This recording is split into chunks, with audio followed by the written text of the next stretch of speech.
السلام علیکم ورحمۃ اللہ وبرکاتہ۔ کیا غسل خانے میں، واش روم میں یا باتھ روم میں وضو کرنے سے وضو ہو جائے گا یا وضو نہیں ہوگا، یا غسل خانے میں، واش روم میں یا باتھ روم میں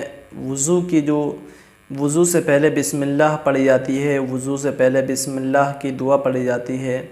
یا وضو کرنے کے بعد میں جو دعائیں پڑھی جاتی ہیں وہ واش روم، غسل خانے یا باتھ روم میں پڑھ سکتے ہیں یا نہیں، سمجھیے گا۔ تو اسی تعلق سے میں نے سوچا کیوں نہ آپ کو یہ ویڈیو آپ تک پہنچا دوں، کہ جس سے کہ جو بھائی ہمارے ایسے ہیں کہ واش روم، باتھ روم یا غسل خانے میں وضو کرتے ہیں، تو اس بات کی جستجو میں رہتے ہیں یا کچھ اس بات کے شک میں رہتے ہیں کہ ہمارا وضو ہوا یا نہیں، سمجھیے۔ تو یاد رہے، دیکھیے غسل خانے اور واش روم یا باتھ روم کے اندر تینوں چیزیں ایک ہی ہیں، نہانے کی جگہ، لیکن انسان الگ الگ بولتا ہے، کچھ واش روم کہتے ہیں، کچھ باتھ روم بولتے ہیں، اور کچھ دیہاتی لوگ غسل خانہ بھی کہتے ہیں اس کو، ٹھیک۔ تو مسئلہ جو ہے وہ یہ ہے کہ غسل خانے کے اندر، واش روم یا باتھ روم کے اندر آپ کا وضو ہو جائے گا، وضو کر لیں گے تو آپ کا وضو ہو جائے گا۔ یاد رہے،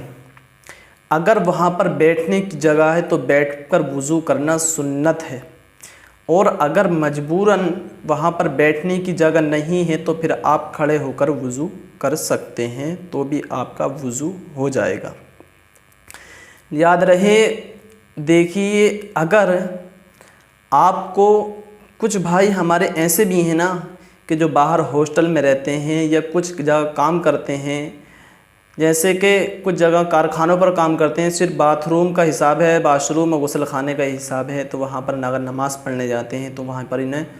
وضو کرنا پڑتا ہے، سوچتے ہیں یہیں سے ہم کر چلے جائیں، ٹھیک۔ تو ایسے بھائیوں کے لیے مسئلہ بہت بہترین اور لاجواب ہے، اسے سن کر اس پر عمل کریں، سمجھے۔ ایک اچھا اور ایک شریعت کی روشنی میں جو مسئلہ ہے وہ میں آپ تک پہنچا رہا ہوں، تو اس میں کوئی حرج نہیں ہے، سمجھیے گا۔ اگر آپ کو دعا پڑھنی ہے، بسم اللہ الرحمن الرحیم پڑھنی ہے، بسم اللہ العظیم والحمد للہ علی دین الاسلام، یا دیگر دعائیں جو وضو کے متعلق ہیں وہ پڑھنی ہیں آپ کو، تو آپ کو جو کرنا یہ ہے، یہ نہیں کہ واش روم کے اندر جا کر پڑھنی ہے، بلکہ اس کا پڑھنے کا طریقہ جو رہے گا وہ یہ رہے گا کہ آپ جب ارادہ بنائیں کہ ہمیں واش روم میں، باتھ روم میں یا غسل خانے میں وضو کرنا ہے، تو آپ یہ سمجھ لیں کہ آپ کو کرنا یہ ہوگا کہ جب ارادہ بنائیں جبھی آپ بسم اللہ الرحمن الرحیم پڑھنا، یا جو دیگر دعائیں آپ کو پڑھنی ہیں وہ پڑھ کر انٹری کریں، داخل ہوں واش روم کے اندر،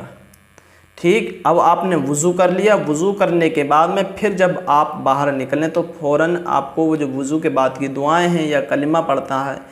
جو اس کے متعلق دعائیں آئی ہیں یا کلمے کا ذکر آیا وہ آپ کو پڑھنا ہے، تو باہر نکل کر پڑھیں، اس میں کوئی حرج نہیں ہے، سمجھے گا، اور آپ کا وضو ہو جائے گا۔ بہتر طریقہ بیٹھ کر وضو کرنے کا ہے، اور کھڑے ہو کر مجبوراً وضو کرنا ہے، بیٹھ کر وضو کرنا سنت ہے، اور وضو کرنے کے بعد میں جو دعائیں پڑھی جاتی ہیں اس میں سے ایک دعا، دوسرا کلمہ بھی ہے، ٹھیک۔ اس کے بعد میں اگر آپ کو موقع ملے نماز کے درمیان اور وضو کے درمیان تو تحیۃ الوضو کے 2 رکعت نفل پڑھ لیجئے، بہت بڑا اس کا ثواب ہے۔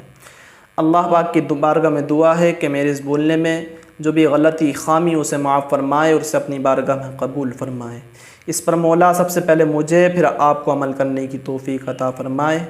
آمین یا رب العالمین۔ السلام علیکم ورحمۃ اللہ وبرکاتہ۔ ملتے ہیں اگلے ویڈیو میں، اللہ حافظ۔